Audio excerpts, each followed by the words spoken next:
Napatigil naman siya sa pagsubo dahil sa mga narinig at natuwa siya sa mga binanggit ng kanyang Kuya Darius. Narinig mo, Sarah? Kaya huwag kang mahiya rito. Sigundang wika pa ng kanyang ate Lea. Matamis niyang initian si Mr. Darius Enriquez habang nakatingin ito sa kanya. Thank you po talaga sa iyo, sir, sabi pa niya. Kumunot naman ang noo nito sa pagtawag niya rito ng sir. Diba?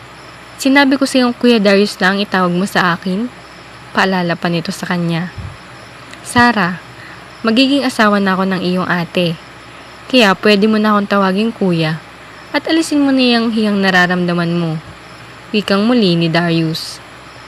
Sobrang thank you po sa kabaitan niyo po sa amin ng ate ko, Kuya Darius. Sana di po kayo magbabago, sabi pa niya rito. Natawa naman si Darius sa kanyang mga sinasabi at halatang na-amuse ito sa kanya. Pati ang ate niya ay nakangiti na rin. Yes, Sarah. Mabait talaga ako basta hindi ka pasaway. At sana huwag kang magiging pasaway sa amin ng ate mo. Nakangiting wika ni Darius. Naku, hindi po. Hindi na po ako bata, Kuya Darius. Kaya promise po na hindi na po ako magiging pasaway sa inyo ni ate. Sabi naman niya. Siya, sige. Kumain ka na ng mabuti at huwag kang mahiya. Isipin mong pamamahay mo rin ito. Muling sabi ni Darius. Opo, sagot naman ni Sarah. Thank you lagihan, sabi pa ni Lea sa magiging asawa. You're always welcome, honey, tugon pa ni Darius. Pagkatapos silang mag-dinner ay pumanhik na sa kwarto sina Lea at Darius. Nasa kwarto na ni Darius natutulog si Lea at iisa na sila ng kwarto nito. Si Sarah naman ay pumasok na rin sa kanyang kwarto.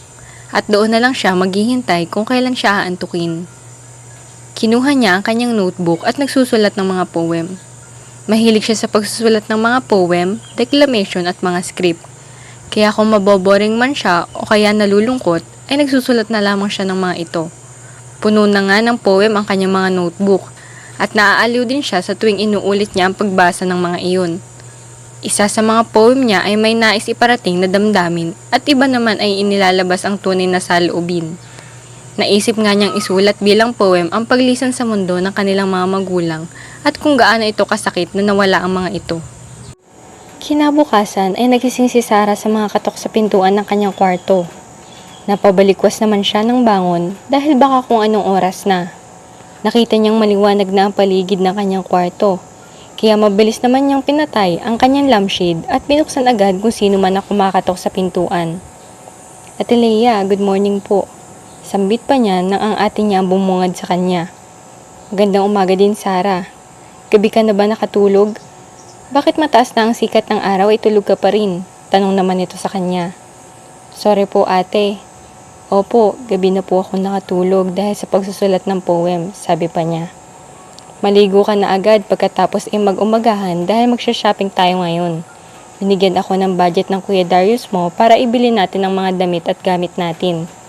Binilhan kita ngayon ng mga bagong pambahay mong mga damit at panlakad. Then gown mo rin para isuot mo sa wedding party namin ni Darius. At pabibilhan ka rin niya ng cellphone, Sarah. Nakangiting wika ng kanyang ate.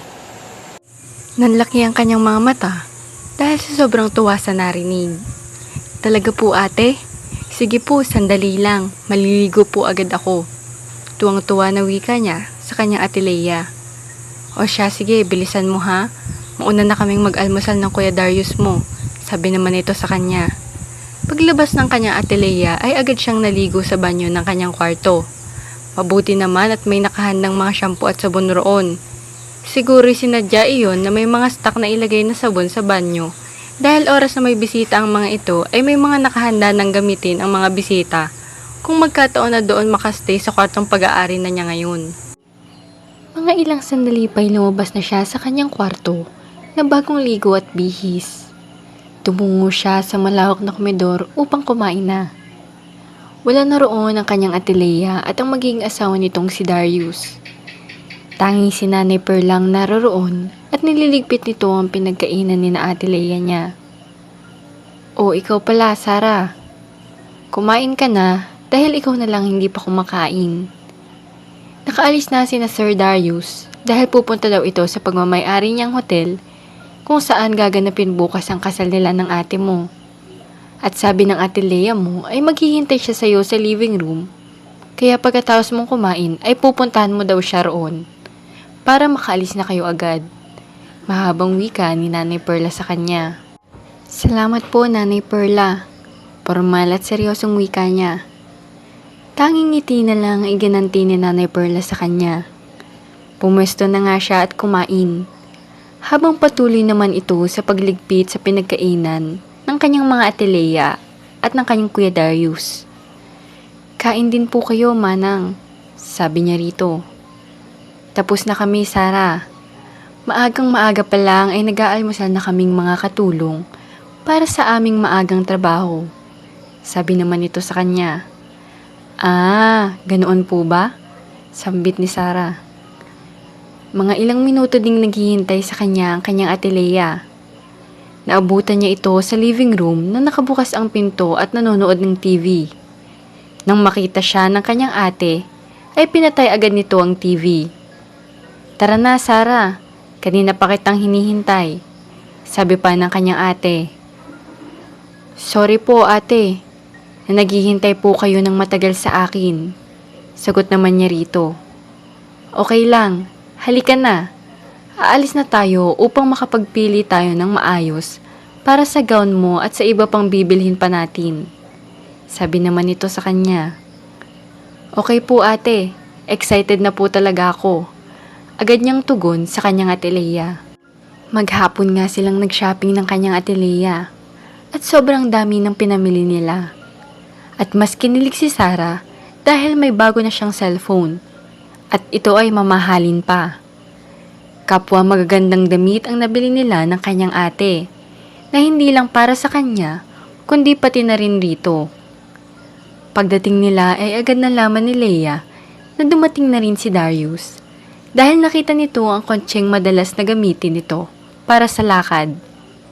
Ito'y nasa garahe na. Sarah, dapat mong pasalamatan mamaya si Kuya Darius mo ha? Dahil pinabilhan kanya ng cellphone at mga damit. Sabi ng ate Lea niya sa kanya. Naku, opo ate, magpapasalamat po talaga ako kay Kuya Darius. Tugon naman niya. Basta ganitong oras, nasa balkonahe siya ngayon, Sarah, sa second floor. Baka nakita nga niya ang pagdating natin eh. Sige, dumiretso ka na muna sa kwarto mo upang dalhin itong mga pinamili natin. Doon ko na lang kukunin sa kwarto mo ang sa akin.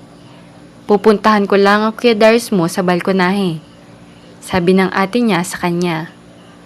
O siya, sige po ate, sagot naman niya rito. Dinala na nga niya sa loob ng kanyang kwarto ang mga pinamili nila ng ate niya. At nagbihis na rin agad siya ng pambahay para maging komportable na rin ito. Mabilis lang naman ang mga kilos niya at lumabas agad ng kwarto matapos siyang makapagbihis. Mamaya na lang niya i-open ang kanyang bagong cellphone. Dahil susunod siya agad sa kanyang ate sa balkonahe upang makapagpasalamat sa kanyang Kuya Darius. Nang siya'y nasa lobby na, ay nakita naman niya ang nakaupo na si Kuya Darius roon sa may sofa. May kopita at wine na nakaserve sa side table sa harap nito. Tingin niya'y bago pa lang ito roon dahil katitigis pa lang nito ng wine sa kopita nito. Napansin niyang pati kopitang gamit nito ay mamahalin na parang gamit sa isang prinsipe. Halatang mamahalin at imported na wine din ang iniinom nito. Mahilig talaga ang mga mayayaman sa mga mamahaling wine at favorite nila ito. Agad naman siyang nakita nito. Magandang hapon po, Kuya Darius. Magalang na bati niya rito. Magandang hapon rin, Sarah. Sagot naman ni Darius kay Sarah. Napatingin ito sa kanya at hindi naman niya naiintindihan ng sarili kung bakit parang gusto niya ang mga mata ni Kuya Darius. Ang gwapo nito. At ang mga tingin ay parang laging nakakabighani. Nasaan ang ate Lea mo? Tanong nito sa kanya. Nandun po sa second floor sa balkonahe, kuya. Akala niya kasi ay nandoon kayo. Sagot niya rito. Ganoon ba? Kanina ay doon nga ako nakatambay. At kabababa ko lang din. Kamusta ang shopping nyo ng ate mo? Nag-enjoy ba kayo? Tanong nito. Oo naman po kuya. At thank you po sa cellphone na pinabili niyo po sa akin. Sobrang saya ko po. Malapad ang ngiting pasalamat niya rito. Walang anuman, tugon naman nito sa kanya. Dumating nga ang araw sa kasal ni Leia at Darius. Lahat ng kakilala ni Darius at mga kaibigan ay dumalo sa kasal nila sa hotel. Sa gitna ng resepsyon ng kasal ay nakita pa ni Sarah ang pagluha ng kanyang ate Leia. Naisip nitong ikinasal ito na sila na lang dalawang magkapatid. Dalawa, ang ibig sabihin ng luhang iyon. Una, luha ng kaligayahan iyon dahil natuloy talaga ang kasal nito at ni Darius at ito ngayon ganap ng asawa ni Mr. Darius Enriquez. At pangalawa, ay luha ng pagkalungkot dahil naikasal itong wala na ang kanilang mga magulang. Lumapit siya sa kanyang ate Leia at sa bagong asawa nitong si Kuya Darius. Nag-congratulate siya sa mga ito at pagkatapos ay niyakap siya ng kanyang ate Leia. Maraming nagsasabi at nagbubulungan sa wedding party na iyon na magandang bata si Sarah dahil mas nakikita ang ganda nito ngayon sa eyes nito at sa suot na nitong gown. Mas lalo siyang gumanda sa suot na gown sa wedding party na iyon ng kanyang ate Leia. At nagmumukhang dalaga na rin siyang ganap kahit siya 15 pa lamang. Nagsilapitan na rin ang mga kakilala ni Darius at mga malalapit na kaibigan at nag-congratulate din ang mga ito. Naging maayos naman ang takbo ng party ng kanyang ate Leia hanggat sa natapos ang lahat. Nagpaiwan ang mga ito sa hotel at doon natulog ang mga ito ng isang gabi. Kaya't siya lang ang nauwi sa mansyon. Ang ipinagtataka lang niya ay kung bakit hindi umaten ng kasal ang mga magulang ni Kuya Darius. Kinabahan siya dahil baka hindi nagustuhan ng mga magulang ni Kuya Darius ang kanyang ate Leia dahil wala ang mga ito sa araw ng kasal ng kanilang anak. Kinabukasan ay maagang nauwi ang kanyang ate Leia at si Kuya Darius. Narinig pa niyang nagpaplanong mga ito na mag-honeymoon ng 1 week sa ibang bansa. Masaya naman si Sarah nang makitang masaya rin ang kanyang ate at nakita niyang mahal ang ate niya ng mayamang asawa nito. Sarah, maiwan na muna kita ng 1 linggo dito sa mansyon dahil mag-honeymoon kami ng Kuya Darius mo. At huwag kang mag-alala dahil ibinilin kita kay Nanay Perla.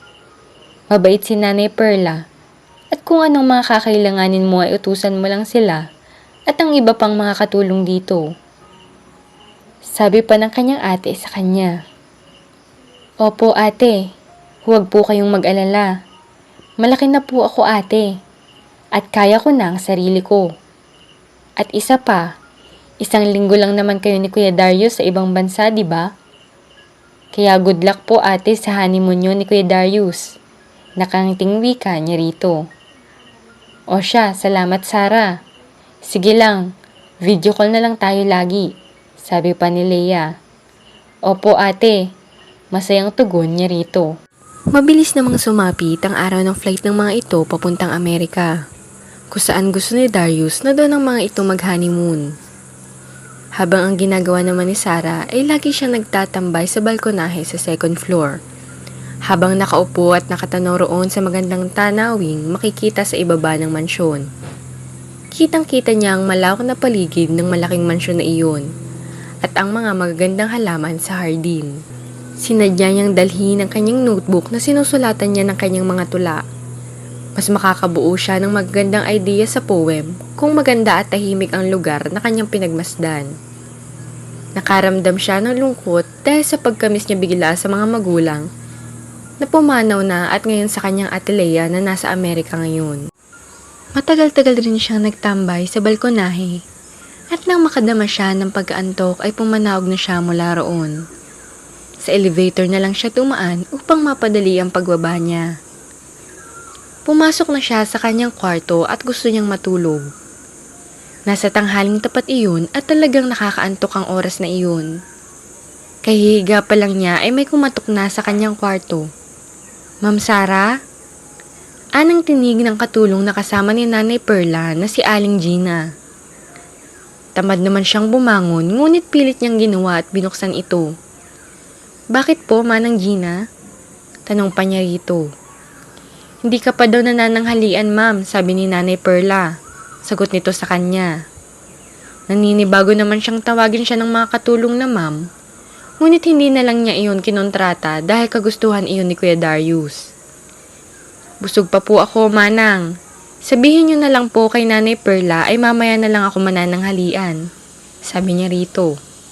"O siya, sige po ma'am," sabi naman nito at nagpaalam na sa kanya at tumalikod. Muli naman siyang humiga at ibinagsak ang matamlay na katawan sa kama. Pagkatapos niyang maisarang muli ang kanyang kwarto.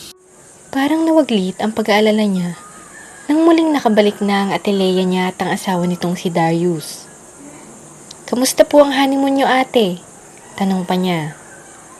"Okay lang, Sarah. At may pasalubong kami sa'yo. Binilhan ka rin ng Kuya Darius mo nang kami ay mamili ng mga jewelry sa Amerika." Masayang wika ng kanyang Atilea. At ibinigay agad nito sa kanya ang isang maliit na kahon. "Talaga, ate?" Bulaslas pa niyang sambit. "Oo, natuwa naman ako nang maalala ka ng Kuya Darius mo at ibinili niya talaga ito para sa'yo. Buksan mo." Utos pa nito sa kanya. Excited naman ni Sarah na binuksan ang maliit na box. Namangha siya nang makita ang isang napakagandang bracelet na halatang mamahalin. "Ang ganda naman po nito, ate." Sobrang natutuwa niyang wika rito. Isang high-end jewelry iyan. At talagang mamahalin na bracelet iyan, kaya doon ka sa Kuya Darius mo magpasalamat. Nakangiting tugon ng kanyang ate. "Opo, talagang magpapasalamat po ako sa kanya, ate." Walang pagsidlan sa tuwa na sagot niya sa kanyang ate. "Siya, sige na. Puntahan mo na siya sa lobby. Nasa lobby siya at naghihintay sa akin. Ipagtitimpla ko muna siya ng kape," sabi naman ng kanyang Atilea. "Sige po, ate. Pupuntahan ko muna si Kuya Darius." Muling tugon niya sa kanyang Atilea. Tumungo na si Leia sa komedor upang magtimpla ng kape para sa asawa nito. Habang si Sarah naman ay bitbit ang maliit na jewelry box at pinuntahan si Kuya Darius sa lobby. Naabutan pa niya ito na nakasandal roon sa sofa. Halatang pagod ito mula sa flight ng mga ito dahil kararating pa nito at ng kanyang Atilea. At ang kape lang ang pampawala ng pagod nito. Agad naman siyang napansin nito nang siya'y paparating. Simpleng hinagod siya nito ng tingin at nakadama siya ng sobrang hiya nang maalalang nakasuot lang pala siya ng maikling short. Nakalimutan niya palang magpalit ng pang-ibabang suot dahil sa sobrang excited niya nang malaman mula sa katulong na dumating na ang kanyang Atilea at si Kuya Darius. Kinatok siya kanina ng katulong na si Manang Gina. "Sarah?" Sambit pa nito sa kanya nang mapansing napatigil siya dahil nakadama siya ng hiya sa harap ni Kuya Darius. "Magandang araw po, Kuya Darius. Nais ko lang pong magpasalamat sa ibinigay niyo pong pasalubong sa akin." Anya rito na ipinakita ang dalang maliit na jewelry box. Napakangiti naman ito sa kanya. "Yan lang pala ang kailangan mo. Akala ko kung ano na," sabi nito sa kanya. "Sobrang thank you po, Kuya Darius. Ang bait po ninyo sa amin ni Atilea." Anyang napangiti na rin dito. Nakatingin ito sa kanyang muka at hindi naman niya maintindihan kung bakit parang napapaso siya nang magtama ang mga mata nila ni Kuya Darius. Siguro, naiilang lang talaga siya dahil sa suot niyang maiksing shorts sa harap nito. "Magpakabait ka lang lagi ay di lang yan ang matatanggap mo mula sa akin," sabi naman nito sa kanya. "Opo, kuya. Salamat po talaga. Ang saya ko po dahil dito," muling wika niya. Nagpaalam naman siya rito at tumalikod na. Pumasok agad siya sa kanyang kwarto upang magpalit ng panjama. Nakakahiya tuloy na humarap siya kay Kuya Darius na sobrang iksi ng kanyang suot. Makinis naman at maputi ang kanyang hihita. Subalit ang nakakahiya ay parang nagmistulang nakahubad na siya sa harap ng kanyang Kuya Darius. Tinampal pa niya ang kanyang noo. Mula nang dumating siya rito sa mansyon, ay ngayon pa siya nakita nitong nakasuot ng maiksing short. Dahil lagi naman siyang nakapanjama, At kung minsan ay hilig siya sa mga pambahay na dress. Ngayon lang talaga nakalimutan niyang lumabas na hindi nakapagpalit ng kanyang suot. Hindi naman siya sinaway ng kanyang ate Lea dahil lagi kasing nakasuot ng maikling short ang ate niya. Pero teka, ang ate Lea niya ba ay sinaway din ni Kuya Darius? Siguro hindi, dahil ito lang naman na lalaki sa loob ng mansyon. May mga guard naman pero nasa labas lang. Mabilis lumipas ang mga araw at buwan, hanggat muling pasukan na ng klase. Gusto ni Kuya Darius na private school siya ipa-enroll. Muli siyang nagbalik sa grade 9 dahil di naman niya natapos ang year nito noon nang mag-stop siya. Natuwa naman si Sarah nang sa private school talaga siya ipapa-enroll ni Kuya Darius. At sa unang pasok niya ay sobrang excited din niya. Lahat bago ang kanyang mga kagamitan. Bago ang sapatos, uniform, bag at mga mamahalin pa ang mga iyon. Pagbubutihin niya ang kanyang pag-aaral dahil ayaw niyang mapahiya kay Kuya Darius na sinusuportahan siya nito, ngunit maliliit ang kanyang mga markang makukuha. Pagsisikapan talaga niya para matuwa naman ito at ang kanyang ate Lea. Paglipas ng mga taon, ay ganap ng dalaga si Sarah. Siya'y nasa 23 na ngayon at nasa 4th year college na sa kursong nursing. Mas gumaganda pa si Sarah nang siya'y naging dalaga na talaga. Maraming nagkakagusto sa kanya sa paaralan, ngunit sinunod lang niya ang ate Lea niya na huwag munang magbo-boyfriend habang di pa tapos sa pag-aaral. Nagkaroon na rin ng 2 anak sina Lea at Darius. 7 years old ang panganay at 5 years old naman ang pangalawa. Lagi namang nilalaro ni Sarah ang mga pamangkin. Kahit may mga yaya ang mga ito, ay tumutulong pa rin siya sa pag-aalaga ng mga pamangkin. Mahal na mahal niya ang kanyang mga pamangkin na sina Athena at Luis. Babae ang panganay at lalaki naman ang pangalawa. Hindi rin siya nagsasawa sa mga ito, kaya't gustong-gusto din siya ng kanyang mga pamangkin. Tuwang-tuwa ang mga ito sa tuwing siya'y darating mula sa school. Paminsan-minsan na rin dumalaw sa mansyon ang mga magulang ni Kuya Darius mula sa Spain. Dahil mahal na mahal rin ng mga ito ang mga apo nila. Tama nga kanyang hinala dati, na hindi nagustuhan ng mga magulang ni Kuya Darius ang kanyang ate Lea. Kung kaya't hindi ang mga ito dumalo sa kasal noon. Ngayon na lang natanggap ng mga ito ang ate niya, nang may mga anak na si Kuya Darius at ang ate Lea niya. Isang hapon ay pag-uwi niya mula sa paaralan, ay nagtaka pa siya kung bakit iba na ang guard ng mansyon. Kaninang umaga ay naroon pa ang guard, ngunit ngayon ay iba na ang nagbukas sa kanya. Hindi na lang niya pinansin iyon dahil baka nag-leave sa trabaho ang guard kung kaya't pinalitan na ito ng bago. Pagpasok niya sa loob ng mansyon, ay sinalubong agad siya ni Nanay Perla. Naroon pa rin ito at nagtatrabaho sa mansyon. At tanging sina Delpha at Manang Gina lamang ang nawala roon. Nawala ang mga ito, ngunit may pumalit naman sa mga ito ng mga bagong katulong. Magandang hapon po, Nanay Perla. Pati niya sa may edad na talagang katulong. Magandang hapon din, Iha. Huwag mo munang lapitan at kakausapin ang ate mo. Baka masinghalan ka lang. Mainit ang ulo ng ate mo at nakita kong umiiyak. Parang galit naman na umalis si Sir Darius. Narinig kong tumaas ang boses ni Sir Darius kanina. Nag-away ata sila. Ang sabi ni Nanay Perla sa kanya. Sa ilang taon na nilang nakasama si Nanay Perla, ay parang anak na ang turing nito sa kanya. Naramdaman niyang malapit ang loob ng matandang katulong sa kanya, na siyang naging mayordoma ng mansyon. At maging siya naman ay ganoon din. Malapit na rin ang loob niya kay Nanay Perla. Paglabas niyang muli ay sinalubong naman agad siya ng kanyang pamangking 5 years old na nagngangalang si Luis. Yumakap ito sa kanya at agad naman niya itong hinalikan sa pisngi. Napaaga ang dating niya sa hapong iyon dahil wala na siyang klase. At wala pa pala si Athena mula sa school. Nag-aaral na rin kasi ng grade 1 ang panganay ni na Ate Lea at Kuya Darius. May yaya naman itong tagabantay rito sa school. Tita, umiiyak po si Mami. Madaldal na sumbong pa sa kanya ng 5 taong gulang na pamangkin. Hayaan mo lang, baby. Magiging okay din si Mami, sabi naman nito sa kanya. Hindi talaga niya inuusisa ang kanyang ate at hinihintay lang niya kung ito mismo ang magsabi sa kanya tungkol sa pag-aaway ng mga ito. Subalit lumipas na lang ang mga araw ay hindi talaga nag-open topic ang kanyang ate sa kanya kung ano man ang problema nito at ng asawa nito. Napansin din niya na parang nag-iba ang relasyon ngayon ng kanyang ate at ni Kuya Darius. Para bang malamig na iyon. Hindi tulad ng dati na makikita niya palagi ang mga ito na nagkakatuwaan habang nag-uusap. Napaisip naman siya, ano ba kaya talaga ang problema ng mga ito? Siguro yung mga 2 weeks na ang mga itong ganito. Parang nilihim lang ng mga ito kung ano ba talaga ang problemang dumating sa kanila. Di na niya napigilan. Sinundan niya ang kanyang ate Lea sa second floor sa may balkonahe.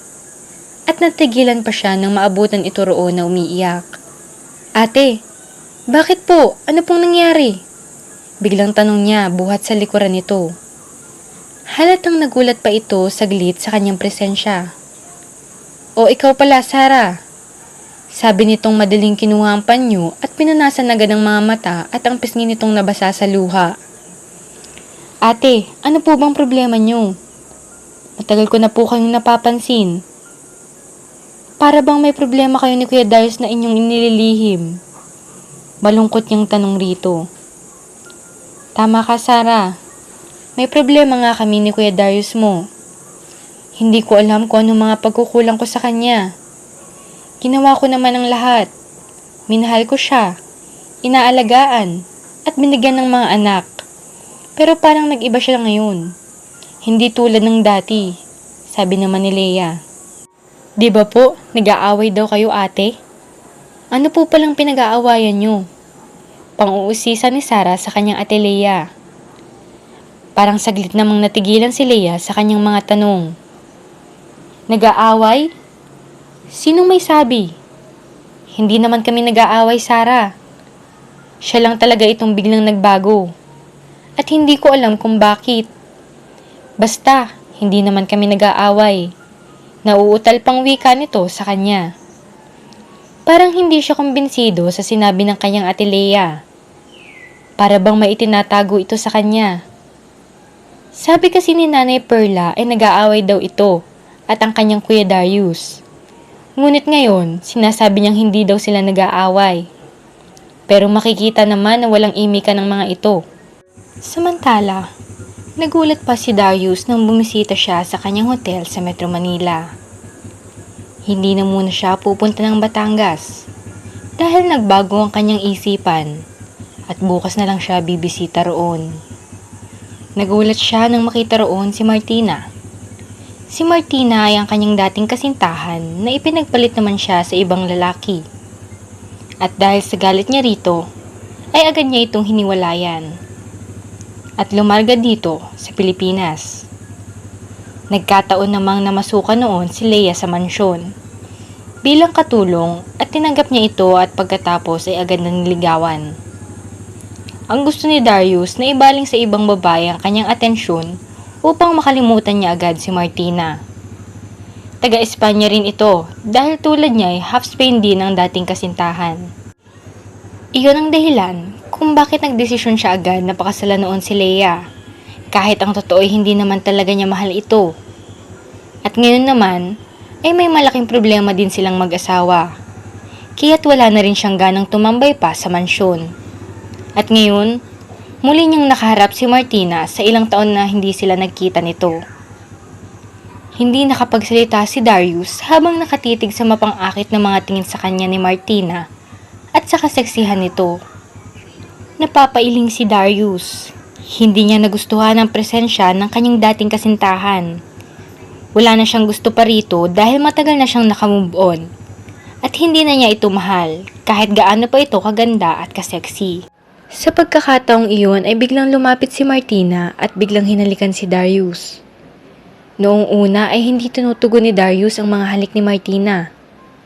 Ngunit kalaunan ay nandala na din siya ng init ng katawan. At sa mismong araw na iyon ay may nangyari sa kanila ng dati niyang kasintahan. Pagkatapos ng pagtatalik nila ng dating kasintahan, ay nagbihis agad si Darius. Kailangan ko nang umalis. Sabi niya kay Martina na nakahiga pa ito at kinumutan lang ang hubad na katawan. Nagniningning pa ang mga mata nito na nakatitig sa kanya. Sana hindi ito ang huling sandali. Wala ka pa ring pagbabago, Darius. Napakagaling mo pa rin. Nakakanting wika nito kay Darius. Hindi sumagot si Darius dahil ang totoo ay naguguluhan na rin siya ngayong may nangyari pa sa kanila ng dati niyang kasintahan.